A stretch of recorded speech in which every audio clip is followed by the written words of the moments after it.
En fait, moi, c'est vraiment une opportunité qui m'a été offerte par François-Xavier Fauvel.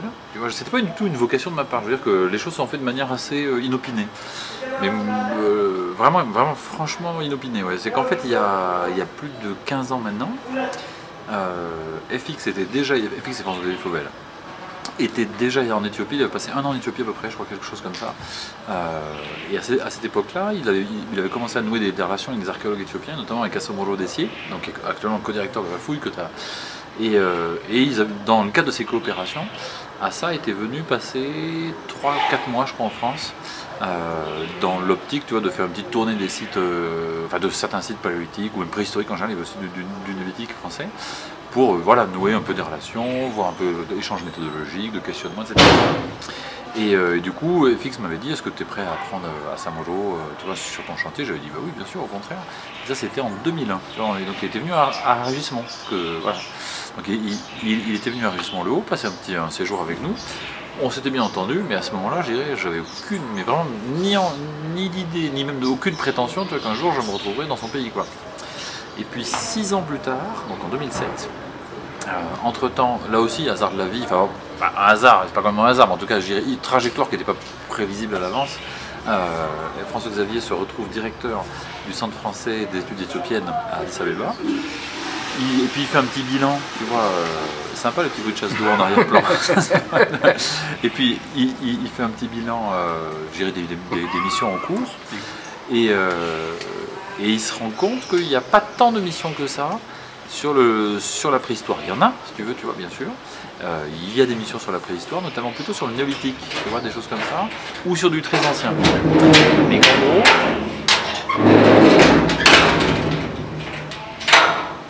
donc il se rend compte qu'il n'y a pas tant de missions que ça sur la préhistoire, tout du moins sur ce tronçon chronologique qu'est le Late Stone Age plutôt ancien. Bon, l'Éthiopie évidemment est très célèbre pour les phases très très anciennes, donc là naturellement il y a beaucoup d'équipes internationales, il y a entre nous une très grosse concurrence, tu vois, autour des recherches sur le très ancien. Il y a des choses sur le néolithique, tu vois, il y a plusieurs missions qui sont en cours depuis plusieurs années à ce moment-là, mais sur les phases en fait contemporaines du paléolithique supérieur en Europe, il y a très peu de choses. Et ça, je trouve que c'était un joli, voilà, il me propose ça, c'est un joli challenge, tu vois, de voir. Et en fait, je savais déjà un peu pourquoi, parce que je m'étais quand même, entre-temps, malgré tout, la rencontre avec Assamolo m'avait amené, tu vois, un peu à me pencher sur l'Éthiopie. Et je me disais que c'est assez frappant qu'en gros, nous, les préhistoriens internationaux, notamment européens, s'intéressent à l'Afrique tant qu'elle est le berceau de maturation de l'homme moderne. Et quand l'homme moderne sort d'Afrique pour aller se disséminer sur le reste du monde, notamment en Europe, où il invente l'art pariétal, du coup l'Afrique cesse d'être très intéressante. Et on ne retrouve de l'intérêt pour l'Afrique qu'avec la néolithisation, c'est-à-dire vraiment tu vois, au cours de l'Holocène. Et ça veut dire qu'en gros, tu avais 30-40 000 ans, tu vois, typiquement les 40 000 ans contemporains du paléolithique supérieur en Europe, où en fait on savait très peu de choses, en tout cas sur l'Éthiopie. Ça, je m'en étais rendu compte par mes lectures et par différents échanges que j'ai pu avoir. Donc j'ai dit banco à FX en disant ok, on peut monter une mission, mais moi ce qui m'intéresse c'est d'essayer de travailler sur ce segment de temps, tu vois, entre grosso modo moins 40 000 et moins 10 000.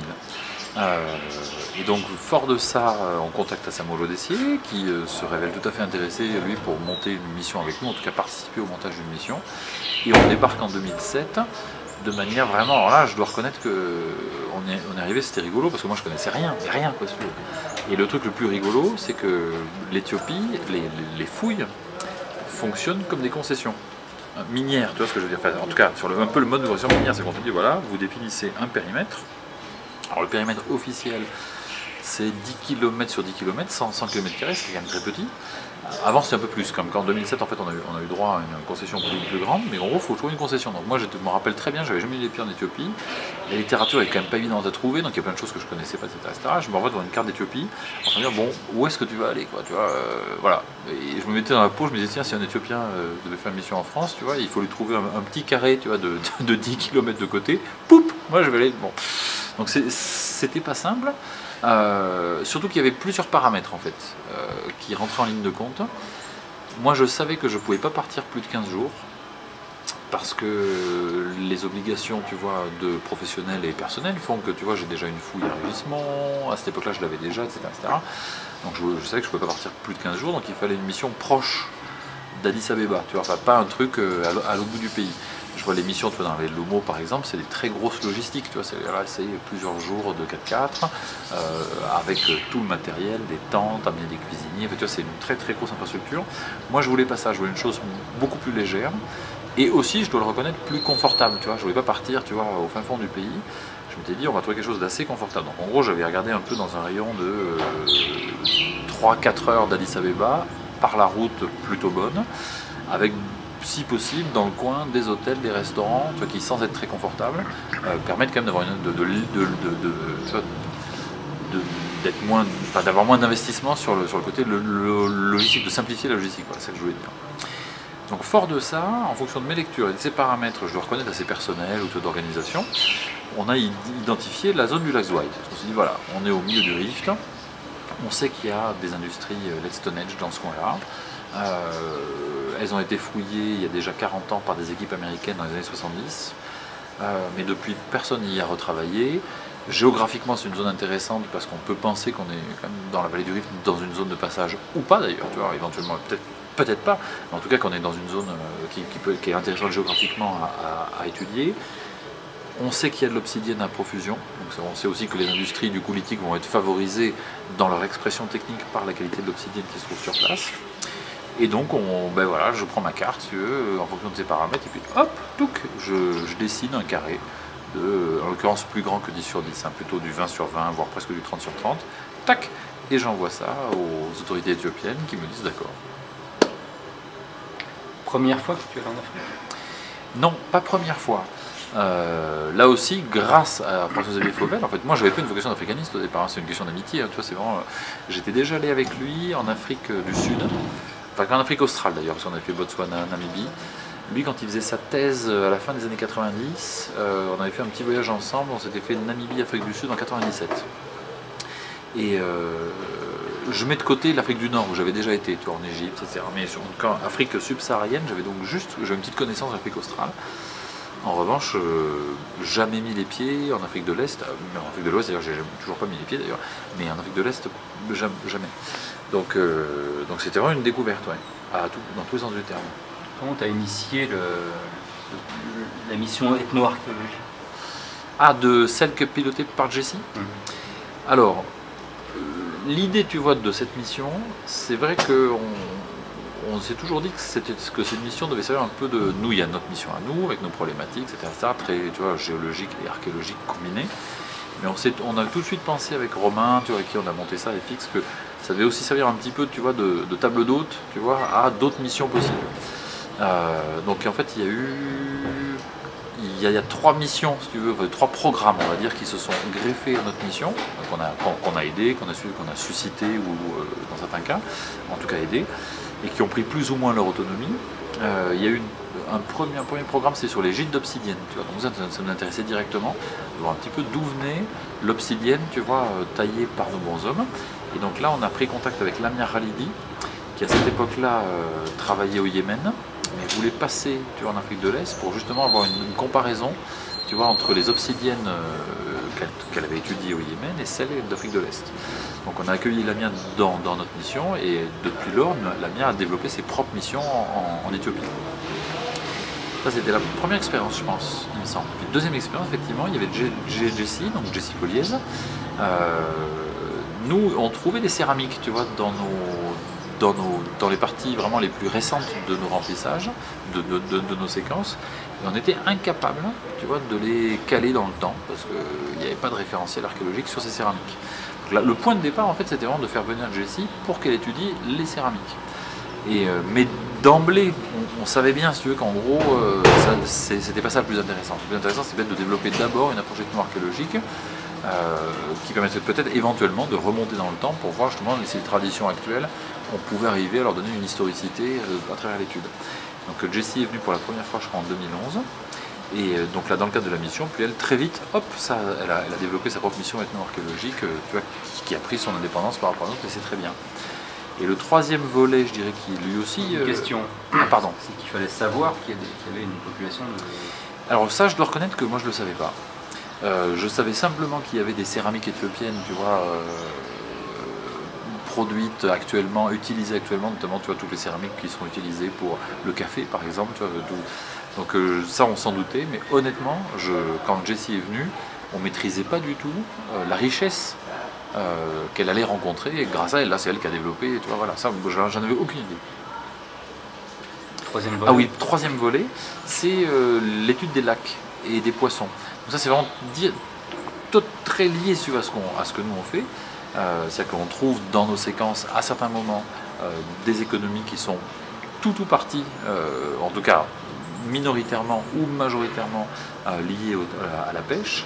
Et donc là, on a développé avec Joséphine Le Sur du Muséum et maintenant Lucie Couder, doctorante à Jean Jaurès, un programme sur l'étude des lacs en essayant d'analyser les populations actuelles de poissons, là aussi pour faire des inférences en direction du passé. Donc ça, c'est pour ça que cette mission-là, elle était, il y avait notre mission géoarchéologique, puis hop, à côté, il y avait la mission sur l'étude des lacs avec l'établissement de référentiels à partir des populations actuelles de poissons. Donc voilà un peu l'état d'esprit, c'est que c'est aussi notre mission, elle a aussi vocation à initier d'autres. Peut-être, si tu veux, que plus tard, Lucie, c'est ce que je lui souhaite, développera sa propre mission, tu vois, sur l'étude des populations de poissons dans les bassins hydrographiques, tu vois, dans les différents bassins éthiopiens, si ça se révèle intéressant et si elle a envie de le faire. Alors que des jeunes. Beaucoup de jeunes. C'est vrai que c'est vrai que c'est une mission très jeune. C'est pas, je dirais, tu vois, c'est pas une volonté, etc. C'est aussi lié un peu, tu vois, à des questions de démographie. C'est-à-dire que sur le Let's Stonehenge, en tout cas sur ces phases-là du Let's Stonehenge, on va dire tu vois, entre 40 000 et 10 000, en gros, il y avait deux équipes qui s'y intéressaient. On est très liés, hein, les deux équipes. L'équipe de David Pleurdeau, tu vois, qui lui fouillait du côté, enfin, vers Godab Bouticha, le Porc-Épic, etc. Et notre équipe, et dans les deux cas, c'est des équipes jeunes, parce qu'en fait, il n'y a pas d'anciens. C'est que sur ces thématiques-là, il n'y a pas d'anciens, en tout cas français. Il y a que des personnalités étrangères qui ont pu travailler et qui travaillent encore récemment sur ces questions, mais pas d'anciens. Donc c'est vrai que du coup, il a fallu repartir un peu à zéro. Tu vois, donc nous, on a bâti notre mission. On a fait venir des étudiants. Au départ, par exemple, Katia et Clément qui sont venus, ils étaient en master, tous les deux, en master 2. Et puis, nous, on ne pouvait que souhaiter de les voir continuer comme ils ont continué. Et je suis extrêmement heureux d'ailleurs de les avoir vus, tu vois, aboutir leur thèse, parce qu'il y en a une qui a soutenu Katia il y a déjà quelques années, Clément soutient dans 10 jours, à peine. Donc ils ont vraiment totalement pris, je dirais, le mort aux dents, tu vois, de cette mission, et j'en suis extrêmement heureux. Et là, je dirais, Lucie, c'est maintenant la nouvelle génération, avec un autre enjeu maintenant qui est de faire venir des collègues éthiopiens, enfin des étudiants et des collègues éthiopiens, et ça a aussi été amorcé depuis quelques années, notamment grâce à Clément qui a tutorisé des travaux, et là on espère bien voir par exemple Bayelou Apté, qui faisait partie de notre mission, pouvoir continuer à travailler avec nous. Donc, lui aussi un jeune. Voilà, donc c'est vrai que oui, c'est une mission jeune, on est presque les plus vieux tous les deux, quoi. Alors on vous donne une concession. On pourrait penser aux chercheurs d'or un peu quelque part, mais là on ne cherche pas de l'or, on cherche de la connaissance, on cherche l'histoire de l'humain. Est-ce qu'il y a vraiment des champs importants de découverte à faire? Alors ça, j'en suis persuadé. Je dirais que ce qui, pour moi, si je dois résumer les deux points qui m'excitent le plus, si tu veux, intellectuellement, sur ce qu'on fait ici, d'un côté, il y a quelque chose qui est pas propre à l'Éthiopie, tu vois, qui est une problématique plus générale intellectuelle. C'est la possibilité dans ce contexte-là de coupler géologie et archéologie avec un degré, tu vois, de résonance entre les deux qu'on n'a pas toujours la chance de pouvoir avoir.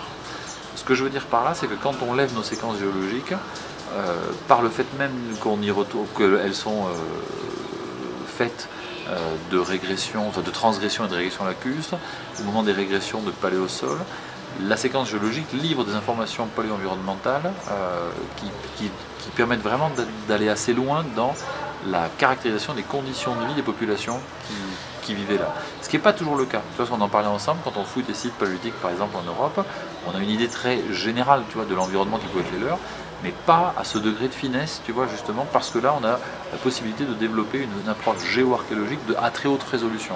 Donc ça, c'est en Éthiopie, mais ça pourrait être n'importe où. C'est vraiment une démarche qui, moi, intellectuellement, me passionne. Ceci d'autant plus qu'on a l'aspect géoarchéologique du point de vue justement des transgressions et régressions lacustres. Donc là on est sur des grands systèmes, tu vois, d'évolution climatique, et on a en plus les catastrophes qui sont les éruptions volcaniques. Donc on a un peu, tu vois, ces grands changements environnementaux que sont d'un côté les variations climatiques, de l'autre côté les catastrophes, dont on peut essayer d'analyser l'impact qu'elles ont eu sur les populations humaines. Donc ça c'est vraiment intellectuellement quelque chose que je trouve très intéressant. L'autre aspect qui m'intéresse beaucoup, c'est le fait qu'on travaille un peu, c'est vrai, un peu comme nous, là on est dans un statut un peu de pionnier, tu vois, par rapport à la démarche.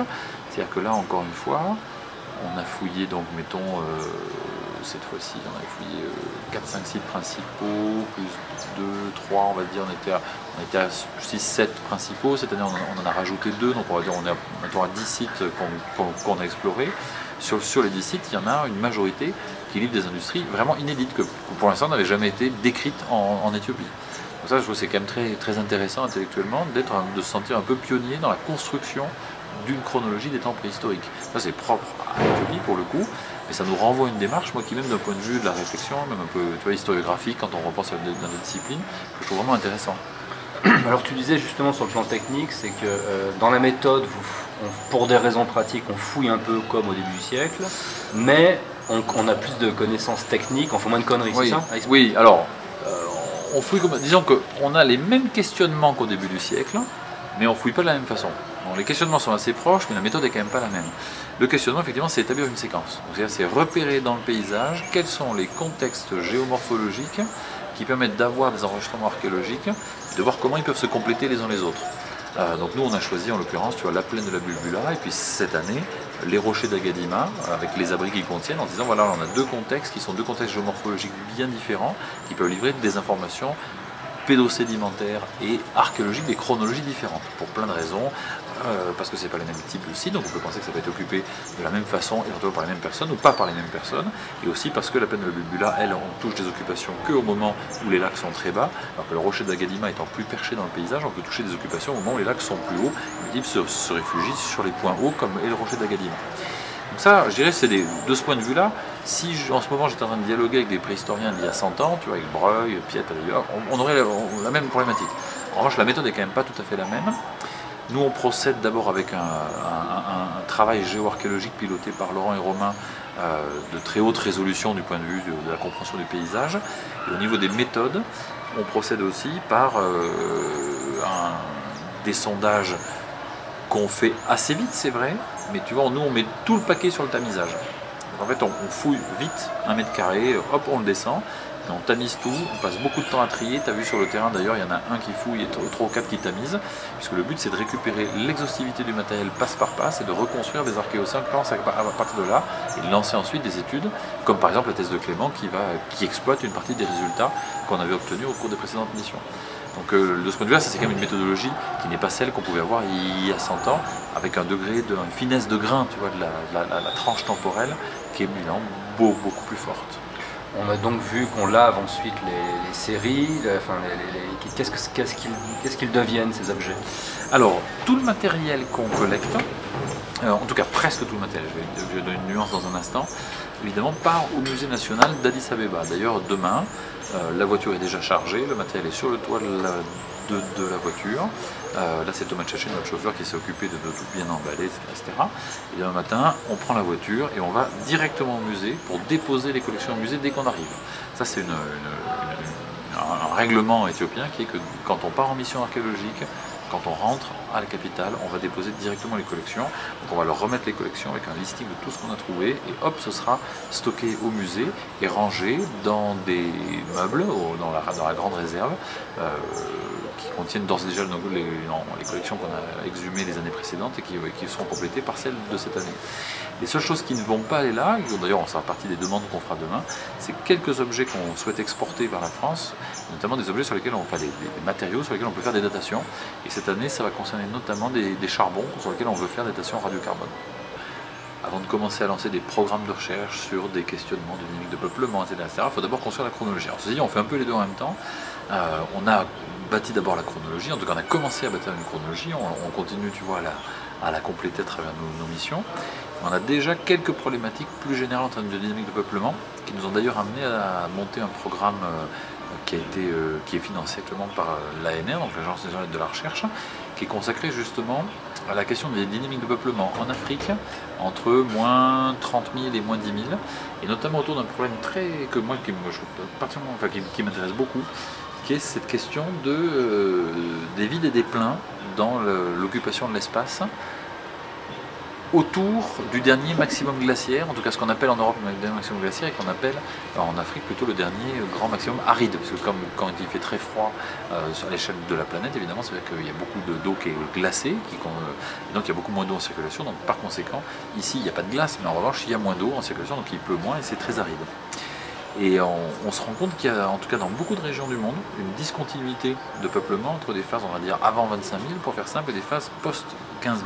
Il y a 10 000 ans, en fait, qui à l'échelle de la planète sont des 10 000 ans, en tout cas la planète telle qu'elle a été peuplée à l'époque, c'est en gros toute la planète sauf les Amériques, si tant est que les Amériques n'ont pas été peuplées avant, mais ça c'est l'objet de notre discussion dans laquelle on ne va pas rentrer.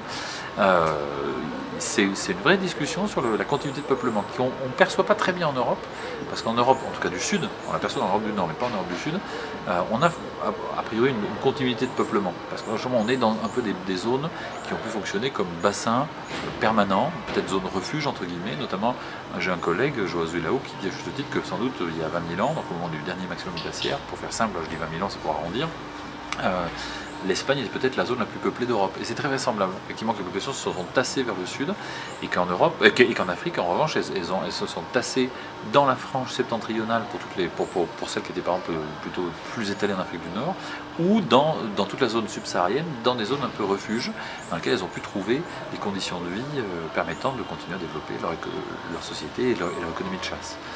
Et ici, typiquement en Afrique de l'Est, on a très peu de données pour cette phase qu'on appelle l'OIS2, c'est-à-dire le stade isotopique 2. Donc on va dire là aussi, pour faire simple, entre moins 25 000 et moins 15 000, très peu de données.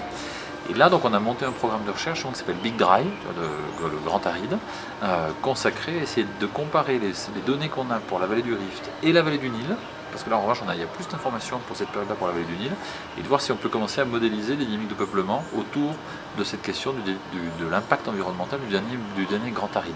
Donc là on est déjà passé une phase un peu de recherche de problématiques et de modélisation à plus grande échelle. Pour cette question-là, on a un autre moment qui nous intéresse beaucoup, c'est le moment des économies de pêche. D'où le sujet de Lucie Couder et sa présence avec nous. C'est à quel moment est-ce que se met en place dans la préhistoire africaine, comme ailleurs dans le monde, mais en l'occurrence nous ce qui nous intéresse c'est ici la préhistoire africaine, l'Afrique de l'Est, le moment où des populations vont se porter, voire se spécialiser sur l'économie de pêche. Et quelle incidence ça a pu avoir du point de vue justement de leur fixation dans le territoire. Parce que la grande différence des économies de pêche, c'est qu'après tu pêches dans des lacs où la ressource est plus ou moins pérenne, et ça peut favoriser des phénomènes de sédentarisation des populations, de fixation des populations dans un paysage, dans un territoire donné.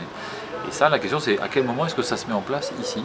Et pour l'instant, on commence à avoir des premiers éléments de réponse au début de l'Holocène, en l'occurrence, un des sites qu'on a sondé, qu'on a ressondé cette année, Déclat W2S1. Et voilà une autre problématique qui nous intéresse, aussi pour tester, pour mettre à l'épreuve des grands modèles qui ont été proposés, disant que peut-être l'économie de pêche était soit un préalable, soit une alternative à la nullité. Préalable parce que du coup les gens se sédentarisent et que peut-être ça peut entraîner petit à petit des phénomènes qui les font basculer dans une économie de production et plus souvent de prédation, ou alternative, c'est-à-dire qu'il peut y avoir la nullité qui se développe et des populations qui au contraire vont se spécialiser dans la pêche, quitte à entretenir des relations d'échange avec des populations agro-pastorales se développant. Donc ça c'est une problématique que je trouve très intéressante et sur laquelle on met également l'accent. C'est un peu les deux moments sur lesquels on essaie de creuser les données qui sont à notre disposition. On ne parlera pas du chien africain, mais bon... Ah non, ça c'est... Voilà. On peut en parler. Parce que, non, mais je sais, mais pourquoi pas, mais non, la lumière... Je plaisante. Alors justement, le préhistorien, au fond, vient en Éthiopie, s'occupe, on va dire, de certaine manière, des populations passées, et il côtoie des populations contemporaines. Ben oui. Alors on en parlait l'autre jour à table, c'est vrai que ça c'est quelque chose